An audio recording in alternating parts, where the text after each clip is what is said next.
So there's a couple things. First off is they have a preconceived idea of where they're going to focus the investment capital to. So you have your traditional startup, which is really in today's world post bootstrap. So you've begged and borrowed money from your friends and family and all that, and you've got the company up and put together and legally organized, right? And then you're just starting to do whatever you need to do.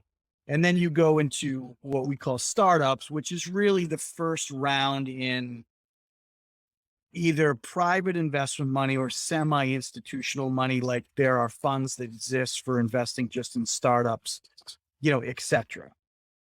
But what I see a lot of the times is that they're trying to fit their square peg into this round pitch idea hole. And what do I mean by that? Okay, well, we're a startup company. We're developing this new technology, but we're going to put 40% of our budget into marketing.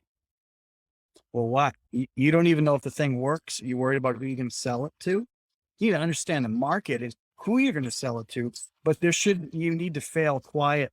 You don't want to be marketing the hell out of something that then you have to turn around and deliver on. You want to be able to deliver it, have it running and if it's technology or a device or a product, go through beta testing and versions 1.5, 2.0, dare I say 3.0 before you even come up with your marketing plan. Because a lot of times your marketing plan is going to be written around some of the functionality of that product or service, and that might not even be developed yet. So I think companies put themselves in a real disadvantage when like, oh my God, we have to execute on the marketing plan. Developing one is great. Executing on one, you're at, beta stage 0 of a product or service, I think is a misappropriation of those funds. You should put a little bit into it, but not a huge amount of capital, especially investment capital. We're your market. We're the investors. We want to see the thing light up before we go tell you what shelves you're going to put it on in a store. Like, you know what I mean? We want to see the thing Yeah. work.